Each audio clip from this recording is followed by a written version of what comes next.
সকলোকে স্বাগত মোৰ চেনেল জীয়ৰীলৈ। বন্ধুসকল, আজি মই বনাম 3D মাস্ক। ইয়াত 3 লেয়াৰ মাস্ক, যিটোৱে আমাৰ কৰোনাৰ পৰা ৰেহাই দিব। তেতিয়াহ'লে ষ্টাৰ্ট কৰা যাক। ইয়াতে মই এটা কেনভাছ পেপাৰ লৈছোঁ, যিকোনো টাইলাৰিং মেটেৰিয়েল শ্বপত এভেইলেবল পোৱা যায়। এইটো লম্বা আছে 9 ইঞ্চ আৰু এইটো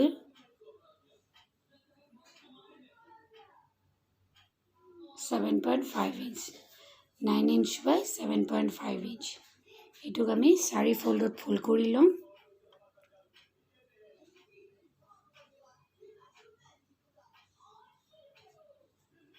এতিয়া দুয়োভাগে খোলা ছাইডৰ দুয়োভাগে আমি 2 ইঞ্চত এটা মাৰ্ক লগাই ল'ম।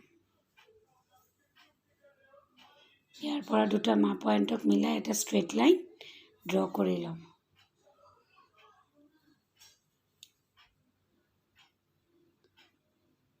তাৰপিছত নাকৰ শ্বেপটো যাতে ভালকৈ বয়, সেইকাৰণে এটা ৰাউণ্ড শ্বেপ দি ল'ম। ঠিক এনেকুৱাকৈ যেনেকৈ মই দিছোঁ। এতিয়া ছাইডৰ ষ্ট্ৰেইট লাইনটো আমি কাটিং কৰি ল'ম। এতিয়া ফল্ডটো খুলি এটা ছাইড ৰাউণ্ডটো আমি শ্বেপ দি ল'ম।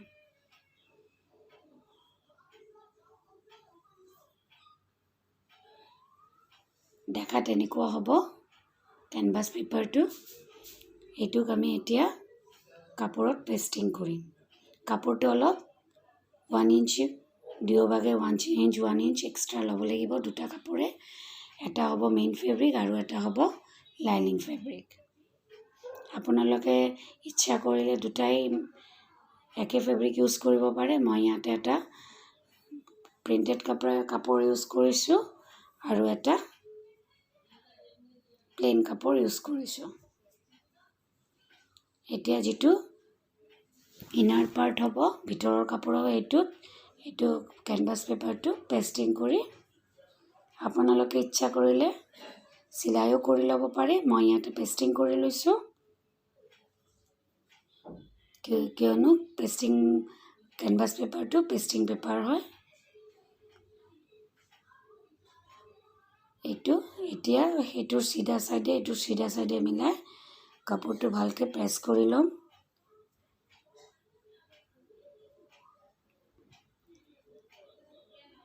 এতিয়া তলৰ ফালে 2 ইঞ্চ এৰি বাকীখিনি আমি কেনভাছ পেপাৰৰ চাইডে চিলাই লগাই যাম।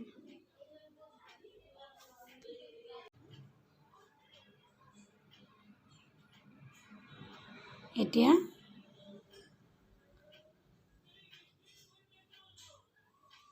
পুৰা কেনভাছ পেপাৰটো যেনেকুৱা আছে তেনেকুৱাকৈ আমি চিলাই কৰি যাম।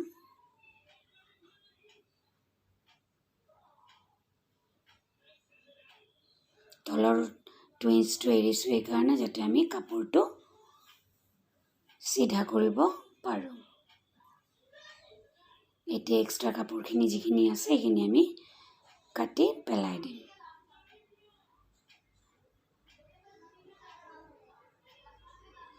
এই মাস্কটোৱে আমাৰ 3 লেয়াৰ মাস্ক, যিহেতু 3D, এইটোৱে আমাক কি কৰিব, কৰোনাৰ পৰা বহুতখিনি হ'লেও ৰিলিফ দিব পাৰিব। মই ইয়াতে মেচিনত চিলাই কৰিছোঁ, কোনোবাই বিচাৰিলে হাতৰো চিলাই কৰিব পাৰি। এতিয়া কোণাবোৰত কাট লগাই ল'ম আৰু ৰাউণ্ড শ্বেপ যিখিনি আছে সেইখিনিত 2-3টা বেছিকৈ কাট লগাম, কিয়নো কাট লগালে ওলোটাব কাপোৰটো ফিনিচিং আহিব। এইটো কাপোৰটো ওলোটাই ল'ম মানে চিধা হৈ যাব। তেতিয়াহ'লে কাপোৰটো চিধা কৰি ল'ম আৰু কোণাবোৰ হাতেৰে যিমানখিনি পাৰোঁ চেষ্টা কৰিম ওলাবলৈ।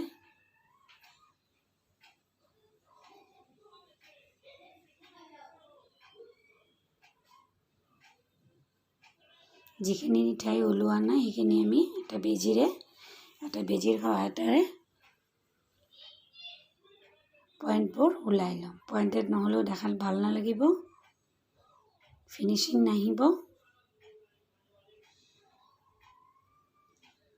বন্ধুসকল, যদি মোৰ কাম ভাল লাগি থাকে তেতিয়াহ'লে মোৰ চেনেলটোক ছাবস্ক্ৰাইব কৰিব আৰু লগত থকা বেল বাটনটো ক্লিক কৰিব আৰু এটা লাইক কৰিব।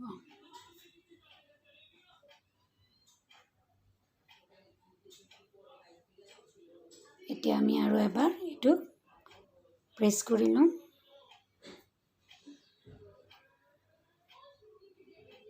তলৰ ফল্ডটো ফল্ড কৰি লৈ প্ৰেছ কৰিম, তেতিয়াহ'লে চিলাই কৰিবলৈ সুবিধা হ'ব।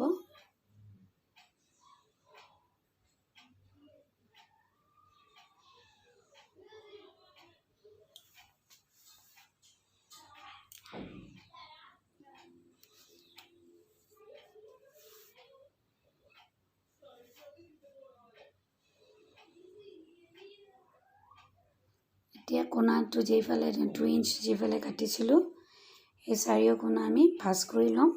লৈ ইয়াত এতিয়া আকৌ এই ভাঁজখিনিকো ইস্তাৰি কৰি ল'ম। তেতিয়াহ'লে আমাৰ চিলাই কৰিবলৈ ভাল হ'ব।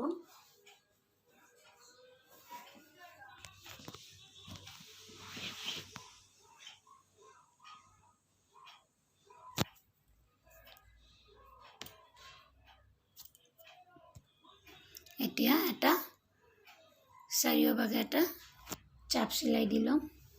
চাপ চিলাই দিলে দেখাত ধুনীয়া হ'ব আৰু ফিনিচিং ভাল হ'ব।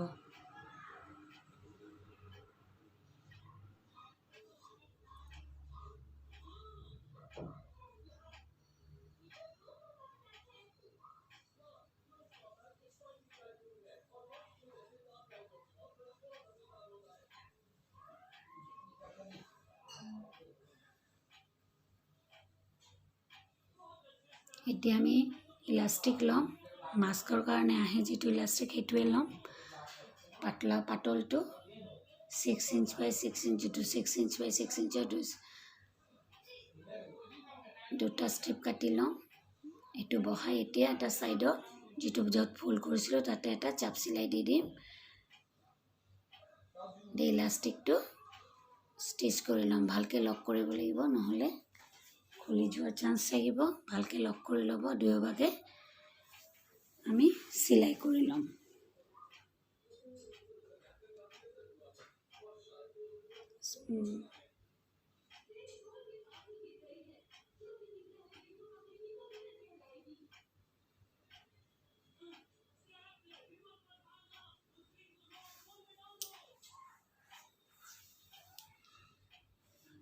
এতিয়া মন কৰিব লগা চাই ল'ব, কোণাটো আমি চিধা চিধি এটা ত্ৰিভুজৰ দৰে মিলাই চিলাই কৰি ল'ম বোথ ছাইড।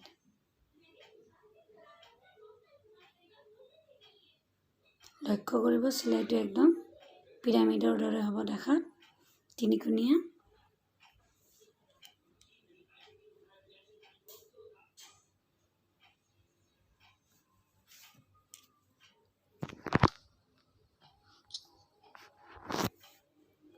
আমাৰ মাস্ক ৰেডি হৈ গ'ল। সকলোৱে নিশ্চয় ট্ৰাই কৰিব আৰু মোক কমেণ্ট কৰি নিশ্চয় জনাব। এনেকুৱা আৰু ভিডিঅ' পাবলৈ মোক কমেণ্ট কৰক। ষ্টিচিঙৰ লগত কানেক্টেড যিকোনো ভিডিঅ'ৰ কাৰণে কমেণ্ট কৰিব পাৰে। Thank you very much. Take care. Bye by.